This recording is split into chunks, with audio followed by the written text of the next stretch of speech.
Hey, welcome to another episode of Secure by Design, the cybersecurity podcast brought to you by Secnora. I'm your host again, Daniel Kulig.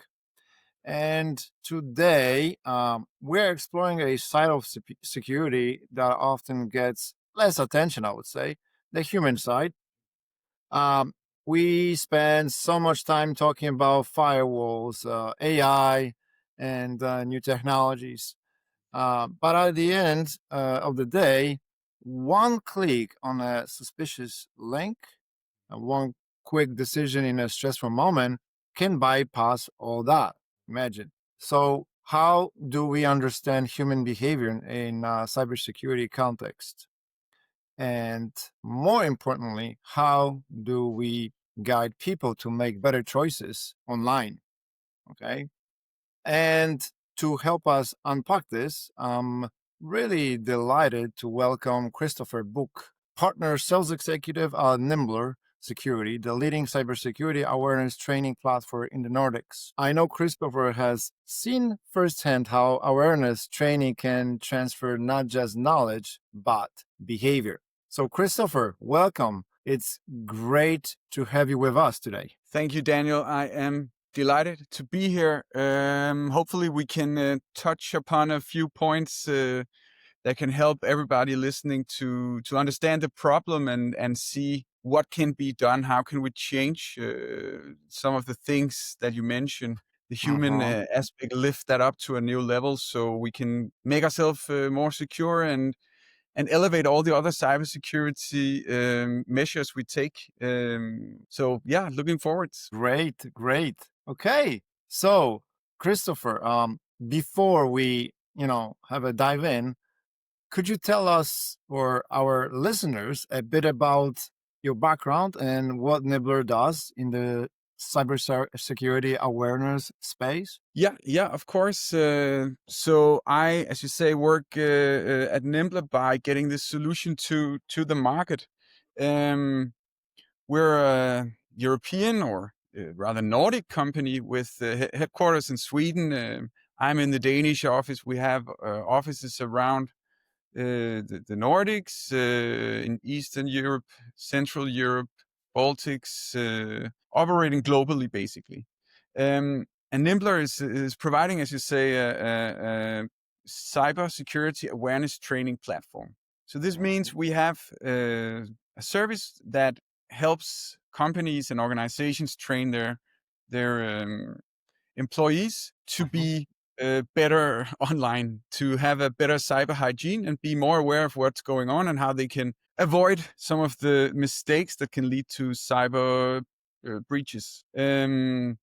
And shortly about what makes Nimblr different is that we use an automation that helps save a lot of time while keeping quality at a very high level. So that's part of the backbone and the philosophy of how we work to deliver cutting edge content with high impact, but with as few resources spent on operating this platform as possible. Yeah. Wow. Thanks for sharing that.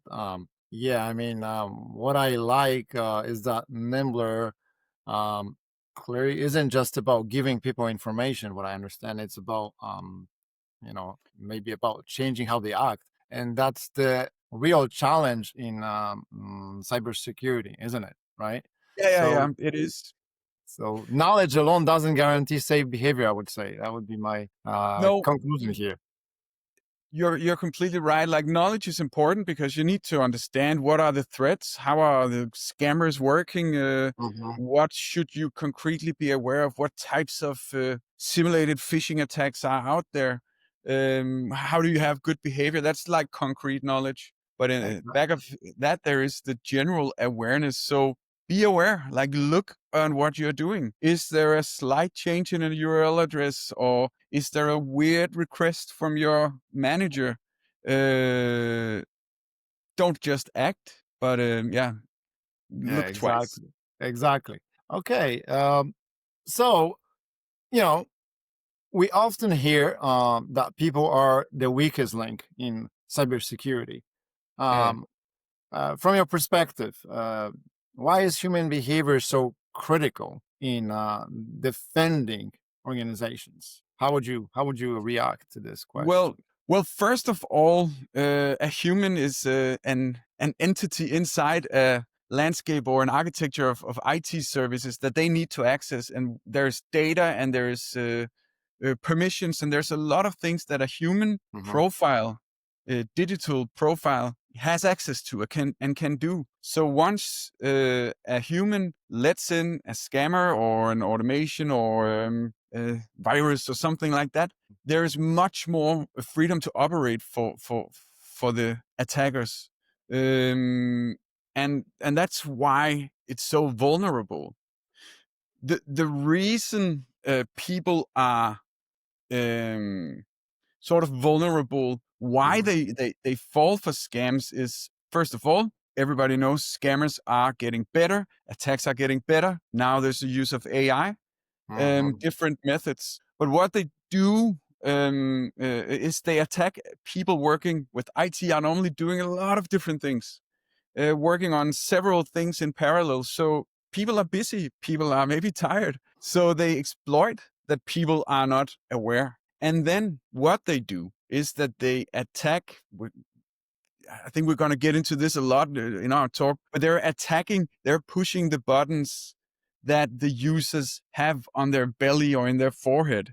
They are talking about a promotion, maybe, or about somebody's trying to hire you, or your manager wants you to do something, or Exactly. it's a sale that looks good there. It's pushing through. If you something that you really need or really want, if they push that button, you can act without thinking. So that's the way they work. Hmm. Yeah, I mean, absolutely agree with you. That's so true. I mean, I would say we can spend millions on technology, but if someone just clicks on the wrong link, the entire Yeah, system is at risk. And I exactly. think, yeah, and I think it really shifts the I I would say responsibility from just IT teams to the whole organization. It cannot be just IT, anymore. Yeah, This is what I think. exactly. Yeah. I have a few numbers that are nice to look at.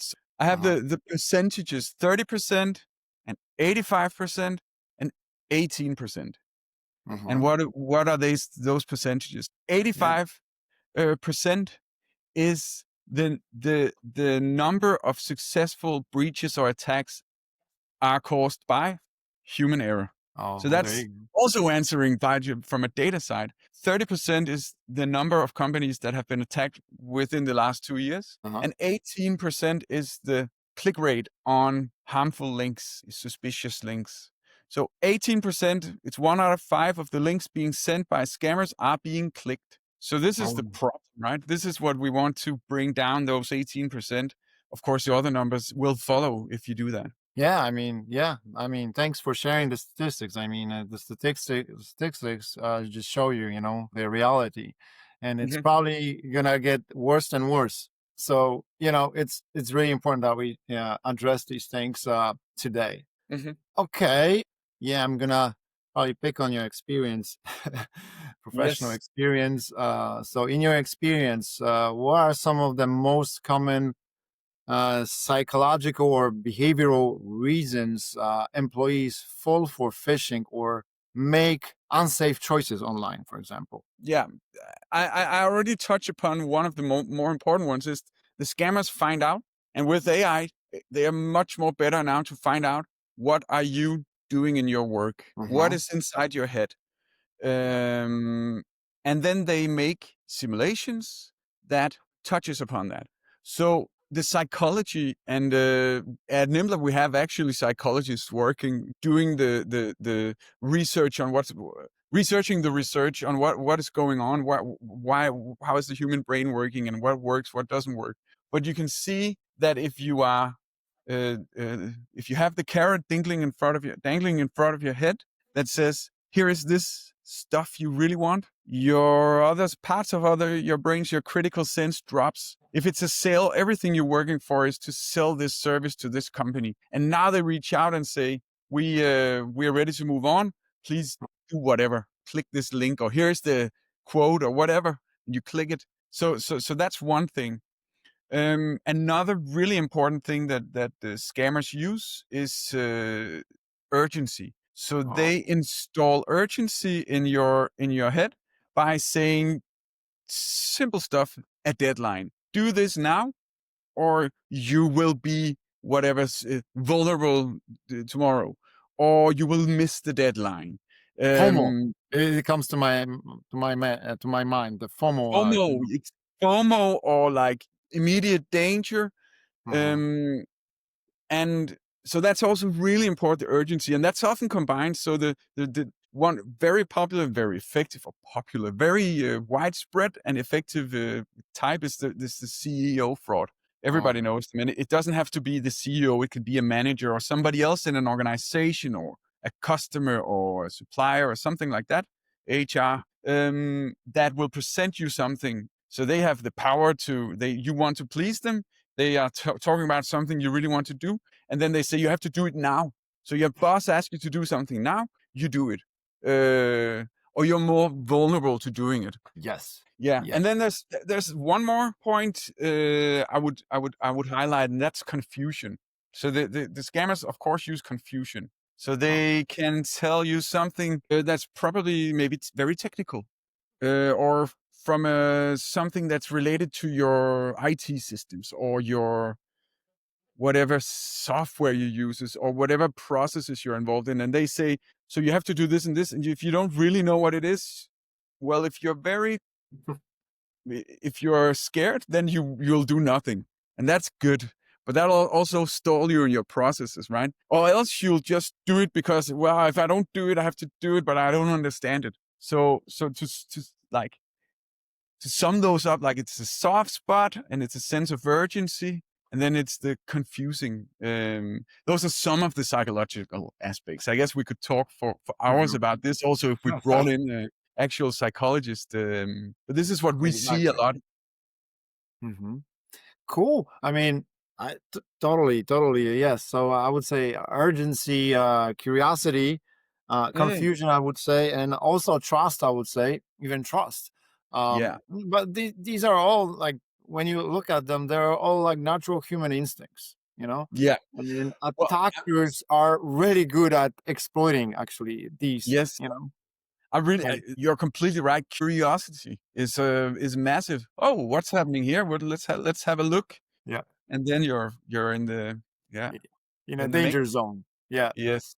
Yeah, but people would say, "Oh, it's so stupid," Like I would not call it stupidity. Again, it's all about psychology. Yeah, And yeah, and mind you, you have it's not some teenager in a room. Uh, well, sometimes it might be with a hoodie and stuff, trying yeah, to make a buck. It's corporate businesses with shifts and hundreds of people working in office buildings sometimes that are doing this. They are professionals. They know what to do. So they are approaching you as just a normal person. You don't expect it. Well, hopefully you do if you do some training and keeping up. But you don't expect it, and they just shift in with their deep knowledge on how to trick you.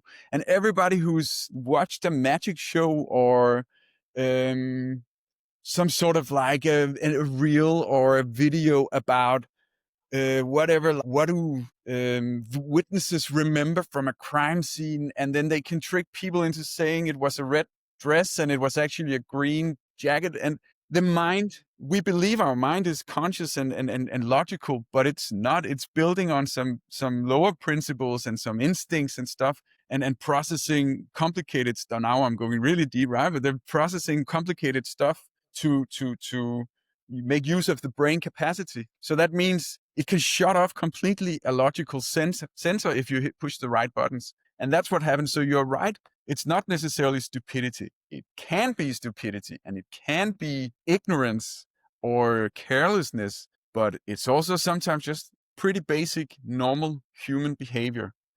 And as all human behavior, we can train it, we can change it, we can lift it up to a higher level. yep. And I think so. Now I guess it's all in hands of leaders, who should actually distinguish, the difference between the stupidity and the psychological part of the human instincts. So yeah, so let's hope for the leaders to actually pay close attention to all Mhm. that. There's Yeah, a big responsibility it is. for It your is. own sake, um, but also to comply with the regulations and frameworks that you need to comply with.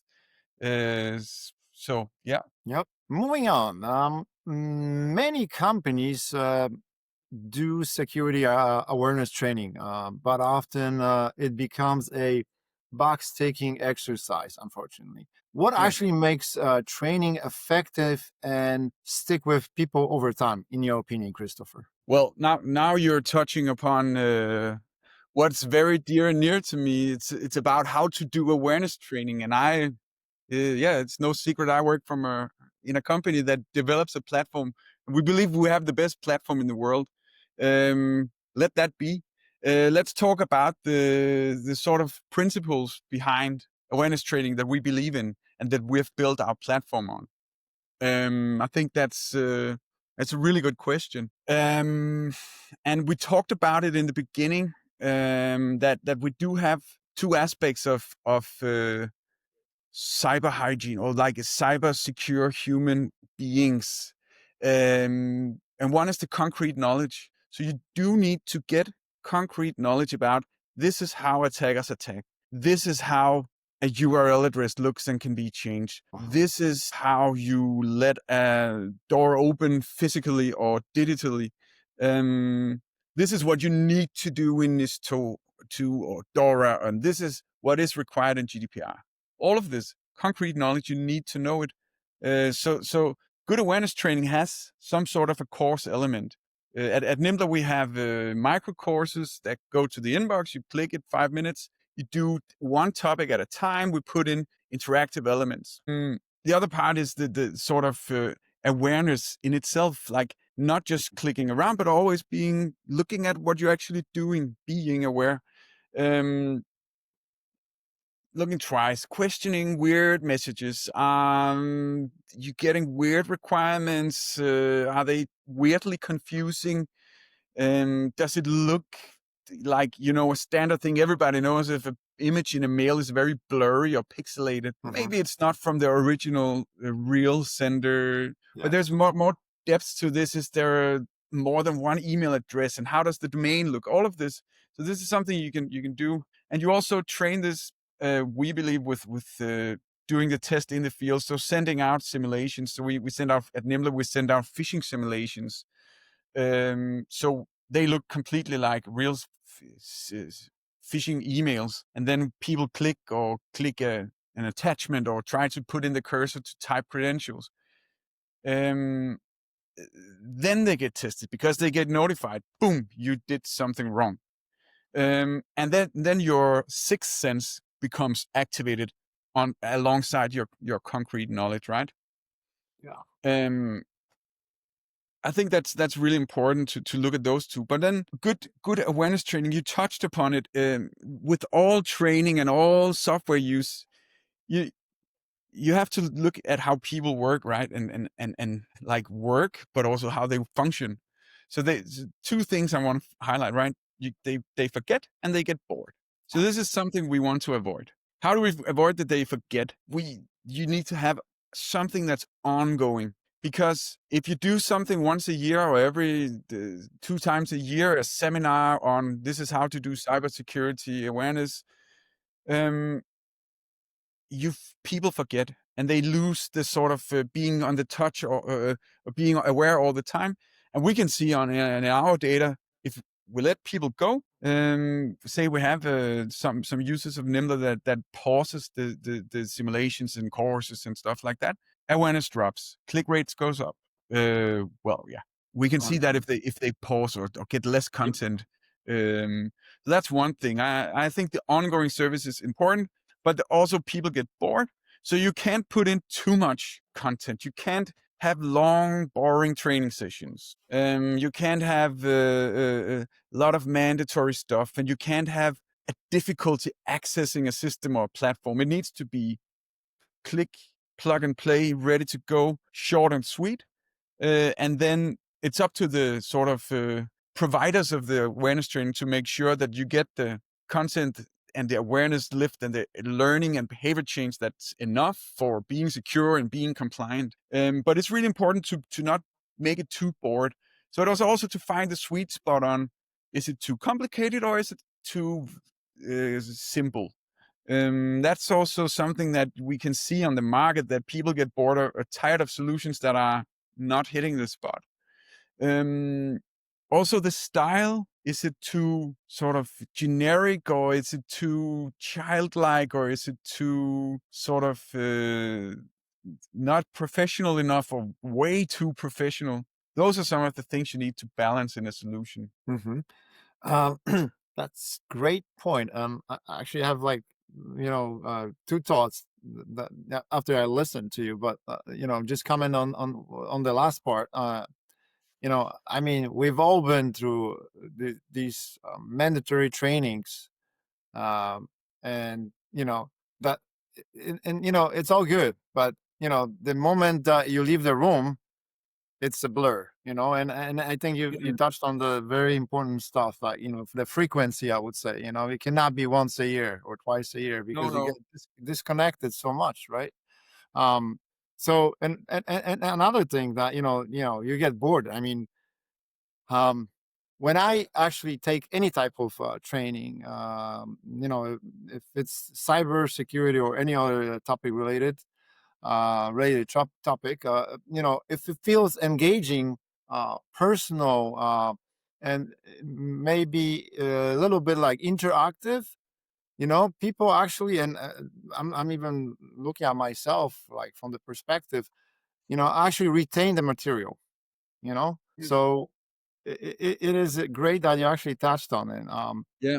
So But I the think, payoff is huge. The payoff for us, and for the company, especially, it's huge here.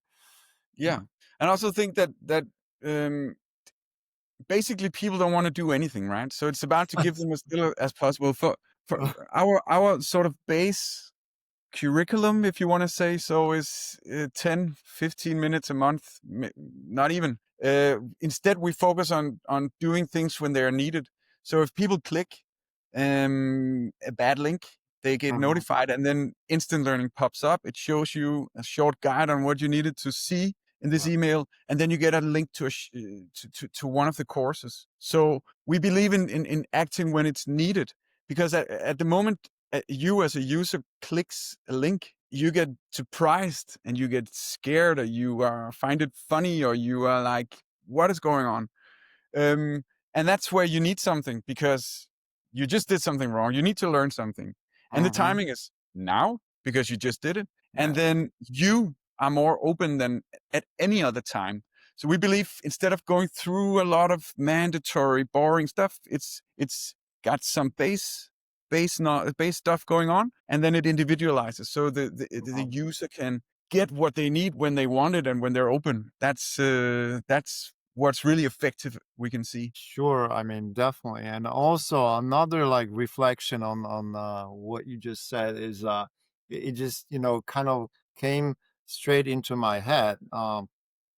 Fundamental, like, critical thinking skills. I Mm. mean, don't you think that people are missing this type of skills nowadays? I mean, awareness is one, but if you just stop for a second and ask yourself a question, why? Before Yeah, just rapidly acting on something. So I I agree. think it's a huge problem because of that. I, In our yeah, society. I fully agree. And um, without being too sort of, I don't know how you say it in English. In Danish, it's called pocket philosophy. Okay, When interesting. you sound very smart about something, but it's very well known that the digitalization that we've been experiencing the past 20 years, let's say 20 years, it's been going on for a while. It accelerated, and everybody have a headache now, because we just did things that was possible, focusing on sort of the positive effects about what you could do with digital technologies. Yeah. And you see, in all aspects, to me, was a way to open and democratize knowledge, and then it became sort of the complete opposite in many ways. Exactly. The same Mhm. with having data and using it. Then cybersecurity is suddenly something we have to do on the back end of all of this, Yeah. and it's the same with being critical thinking, as you say. It's not been installed. It's not. We have trusted these technologies and Mhm. providers like big global brands that deliver this to us must have things under control, right? We trust so much in the big players, especially, and we are so captivated by Mhm. the innovation and progress we see from all the new technologies and platforms and stuff coming. So we install some sort of a trust about somebody must have this under control. Somebody must have my back. And yeah, they do and we do. But there's also an education to be done on a personal level to say, okay, how can I, as you say, become more critically thinking? For sure, everybody has that. Exactly. I Well have said. clicked bad links just to say I have clicked a bad link. I will not disclose what it was, but I have done it. Okay, we won't Uh, ask. yeah, uh, but yeah, I think everybody's guilty of that. I mean, we are, human beings, and we're, as long as we can learn and not much harm was done, this is all good. But yeah, but we need to keep educating ourselves every single day. yeah. Yep. It's bright ahead. There's so much to be done, and it's just a matter of yeah, putting yourself in a position to acknowledge what you need to do and find out what can you do as an organization or as a manager or as an Mhm. individual, right? Great. Okay, now going a little beyond training. Now, Christopher, how can organizations foster or culture where employees feel responsible and motivated to follow good security practices? What is it you think? The awareness training platform representative would say, go out and get signed up on an awareness training platform. That's the that's the most effect you can get for the lowest amount of resources.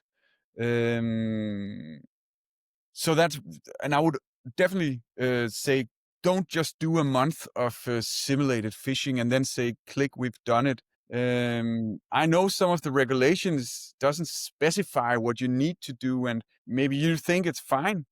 Uh, but I'm here to say I don't think it's enough. I believe very deeply in the ongoing training, and it's up to us to make it worthwhile and entertaining or Mhm. educational enough that it makes sense to keep it ongoing. I think that's important. But that doesn't mean you can't do other things. Of course, cybersecurity has always been an invest no an expense, right? It's like Yes. insurance. You don't get anything out of it, which is actually not true. Because Until something happens. until yeah, so one thing is that it does make sense that you protect yourself of an potential threat, but actually when you start implementing cybersecurity and looking at data and looking at human behavior in this case, you do get a lot of knowledge that you can use. It's another topic for another day maybe, but Mm, for sure. it's more than just an investment. It's to be more knowledge about your people and your processes and your data, which is a huge benefit. Also, not just on the potential threat, but also on the potential upside. So, leading to, I think, to build a secure culture, management needs to take responsibility For and sure. action. Hmm. Exactly. Yeah, you mentioned this throughout what we talked about. So all the topics, it comes back to that, right? So I agree. Management needs to take responsibility. Luckily, there were many ways to do it that doesn't require a lot of hours or money to throw at it. It can be really easy to get started. But I think management needs to do something, and I also think a security culture is one that is more open about sharing information, but also this is on a very high level, to not be afraid of failure. So in awareness training, you do have interactive parts with questionnaires or something like that, where you can answer wrong. You can click a simulation and you did something wrong, but you learned a lot. That shouldn't be something I would never shame out. On the Nimble platform, there's no sort of repercussion. It's up to whoever wants to do what, but we recommend to have a positive approach to it, to say, okay, this is our situation. This is what we can do. Let's talk about it. Let's share if we see something. Let's make maybe some fun about it. Of course, also have some serious discussions. So I think that's part. And you could do other things. You can also have seminars and workshops alongside the ongoing training. Um, so I think that's me. I don't know if that answers Oh what you yeah. were. Oh Yeah. yeah, Christopher, of course. I mean, exactly. What I can add is probably I see this as culture. I see culture as the multiplier here because, for example, if security is seen as an just an IT problem, people tend to disengage. That's just the nature of people. But if it's seen as part of how we do things here, like all together, employees all of a sudden start holding each other accountable. Again, it's part of psychology, but that's when you see the real change happening. Yeah, I So, agree. so that's kind of like the cherry on the cake here. All Yeah. right, cool. Let's move on. Ah. Okay, so do you notice differences in how different age groups or cultures, for the sake of this argument, respond to cybersecurity awareness? And I know it's a very broad question, but also how should companies adopt their approach? What's your view here on this? Well, yeah, you can hear and see that it's a difficult question to answer. Um, what we can see is that um, very skilled IT users, on the one hand, or experienced IT users, on the one hand, has a control, knows about, you know, tech stuff, and can spot something in an email and stuff like that. But they also maybe fall back on autopilot and start acting, working faster, not questioning. Yep. So, if you look at a very like up to date IT user, well, they can fall in both categories. And then you have a maybe less experienced IT users, or somebody a bit more worried.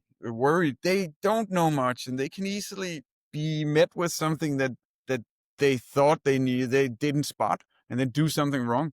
But we also see that this group actually sort of less experienced IT users will often report emails, often handheld, to their IT admin or IT supplier, saying, I got this email, what can I do? So they don't fall for the scam, but they do spend a lot of time and other people's time, and stop a Yeah. process Uh-huh. to see if something is wrong. So that's maybe what we can see. But else it's hard to say. Um, Obviously we have attacks, or phishing attacks, that now also smishing and vishing, that are localized more and more. So you get something from your regional or national or even local, sort of Uh-huh. local shops, or um, something that's only in your country. You will get scams from Exactly. those sites as well, and then it hits people differently.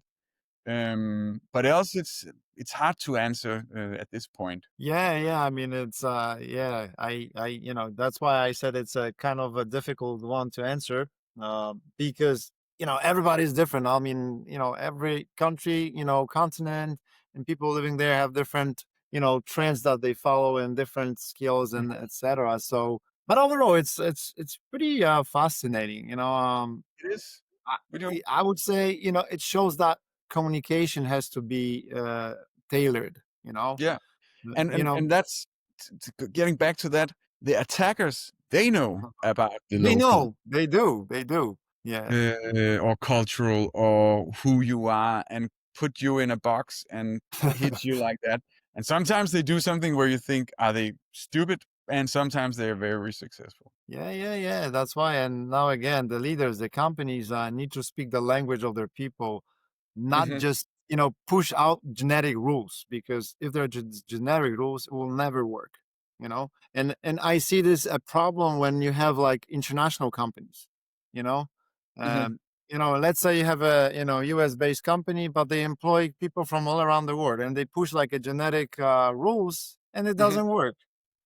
No, no, no. I think that's really important, and also you got you got some very sort of practical things like language and Yeah. content like from the shop, but also opening hours or stuff like that. At Nimblr, we make sure that you can easily set up groups with different settings so that it relates to also companies with offices in different places or offices doing or teams or whatever doing something very different.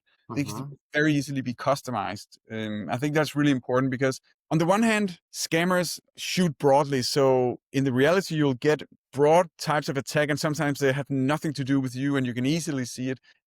But also sometimes they are doing something more advanced, and yeah, so you need to do the training as well to make sure you catch out what are they doing here in my area for my type. That's something we focus quite a lot on at Nimblr, at least. Oh, so we already know that behavior doesn't change overnight, Mhm. obviously.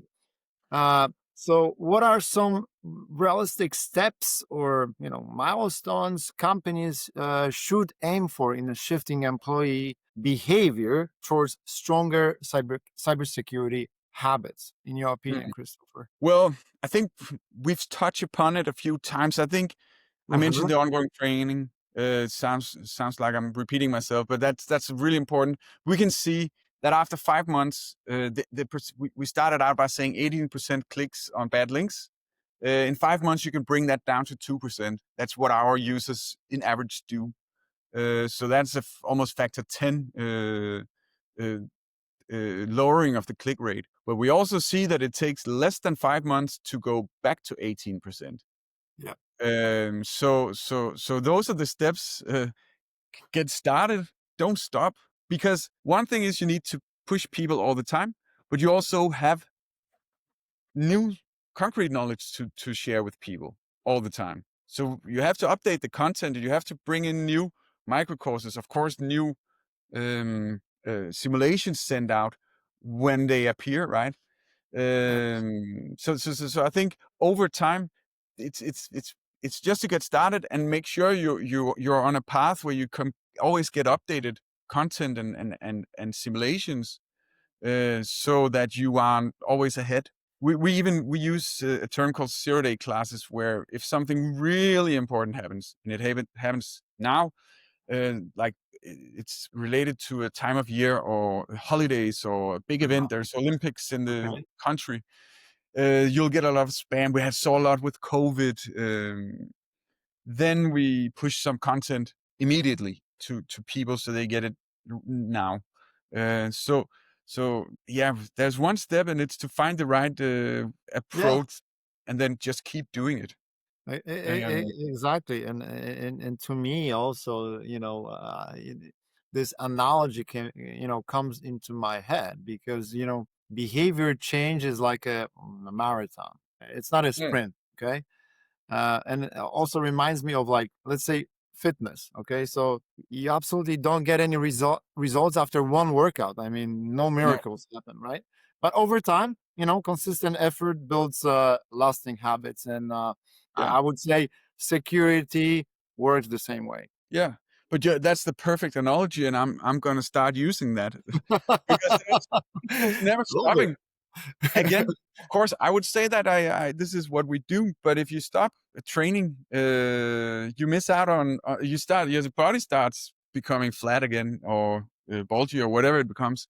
Um, and you miss out also on the new types of training that's optimizing stuff that you could get right. So that's spot on. Now we talked talked about this leadership today, but I just want to spend a little more time on it, and um, the question, how important is leadership in setting the tone for cybersecurity behavior? It would be my question, but overall, what does it take to be a leader? Would be a like a supporting question, So in this space, you know. Yeah, you're right. Yeah, we did touch upon it, but it is very important. I think it's to acknowledge some fundamental stuff that yeah, maybe you don't have time, but you need to do it. You want to do it, and also somebody else require that you do it. So you need to take the responsible in leadership and to take action and not postpone a process. And don't just do it to tick a box, as you say, Mhm. because then you miss out and you might not even be compliant. That's one thing. And I also think, getting back to the thing about the security culture you asked about, and I think you Yeah. had some good points on that. Um, Create an open culture, create a culture of focusing. That sounds so boring, but it's not focusing on cybersecurity or focusing on good digital No, but it's behavior. true. Yeah, and it's connected to a lot of aspects in the business, right? To also, yeah, you have to you have to be acting in a clever way and in a logical way and in a safe way, I guess. That's the thing. And then one concrete thing is that's important. Managers need to do the training. Bingo. Sometimes you hear managers thinking this is for the employees, but obviously managers are much more like the risk, the or the consequences can be very big for the further up you go in the command chain, because you do have access to more and you have more power. You have all this, so you'll be exposed for more attacks, maybe. So for sure, Yeah. man, you needs to go into training as well. I think. Yeah, Um, exactly, Christopher. Because, like, let's say if a leader comes up and says, calls a meeting and says, in the room full of other employees, and says, "Hey, we need to do this training. You guys supposed to change your passwords every, more frequently than you do." But when they see that this guy or woman doesn't go to, they skip the training. Okay, most of the time they reuse the passwords. mm, So what kind of a leader are you, and who's gonna actually you know put any trust in you, and who's gonna actually you know yeah. obey any of the rules? I mean, no one. I mean, if the leader just says but doesn't actually execute, this is not type of a leader you Hmm. need. No. So exactly, so that's how important that is. Yeah, but that's Yep. of course, from the tools you have for awareness training, it doesn't. It's very easy for the leaders to get, or the managers to get on board and do the same things as everybody else. It's not, it's luckily it's not that difficult to get started. Yeah, exactly, you gotta start. Okay. So I guess just to conclude this, what do you see as the next big challenge in cybersecurity awareness Huh. over the next few years? I would say. I mean, Yeah. I wasn't gonna say 5, 10 years because no one knows, but No. in the near future, I would say. Well, it can be a very long point in our conversation. It's not nothing that will happen and is happening and has happened that people maybe not know. But if we look at what we can see, all this phishing. So if you don't know, phishing is SMS phishing. That's for sure. Yep. That's a new tool that people are, or a new way for attackers to enter the brains of humans or the systems. Um, so it's unexpected, right? Now people have maybe more knowledge about phishing mails. So smishing is coming and is there, and we also got this coming at Nimblr very soon. In the future, it's all also happening now, is phishing, right? So all of this is, by the way, AI is a big underlying theme here, right? So phishing is of course enabled via AI because you can take a sound bit and create a voice sometimes you don't even need the right voice, but you have some sort of a human voice that talks to the employees in a phone call saying, "Hey, this is the manager. You need to do this and this and this." Scary. And with the modern technologies and modern, it's been there for a few years now. Existing. Yeah, It is existing. existing, and it's just gonna explode. And people are always laughing about AI, and like, haha, they got 6 fingers, and haha, you can hear that it's not the real voice. Okay, let's talk in a month. Then they got Exactly. that covered, right? I don't think they have Exactly. it. Maybe they still got 6 fingers, but if they still have 6 fingers, they won't have it by the end of the year, right? So that That's means you won't be able to tell apart the voices. So phishing is gonna be big, I think. And you need to have some precautions there. I don't know if you gotta have passwords, like to say the code to talk to your manager, but you need to unlock that sort of world now, if you want to be aware, and see what threats there are, right? So I think that's the thing, and in general, AI also for good old email phishing will just get better and better and better at getting using data to profile you and to create content and to use breaches to get content they can reshape and send back to you so it looks like something you true. know, to trick you. There will be fewer and fewer signs to see males apart, for example. Yep, yep. Christopher, that's such a powerful, thought. So pretty much, the threats evolve constantly, and so must our awareness. I mean, it has to Mm, be. They must be going, head in head. Like yeah, yeah, I yeah, think, I think that so the organizations that see awareness maybe as an ongoing journey, yeah. not just a one-off project, will be the ones that stay ahead, and that's how I see it. And I I think you agree. pointed out that too. So Yeah, yeah. It's we can might as well just get used to it. I think that's the thing. So what new can we do? reality. Yeah, Yes. All right, Christopher. I mean, true pleasure. Thank you for joining us, and for providing us with such an insightful conversation. And what I must say, what stood out for me is that cybersecurity isn't just a technical challenge.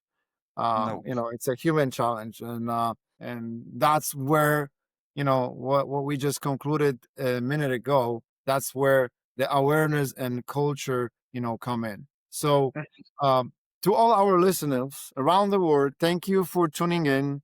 If you found today's episode valuable, please like us, share, and subscribe to the Secure by Design podcast, and really helps us grow and continue bringing you conversations with experts like Christopher, for example. And don't miss out the next episode. We've got another exciting guest lined up, of course, to take discussion even further. So until then, stay aware, stay safe, and as always, stay secure by design.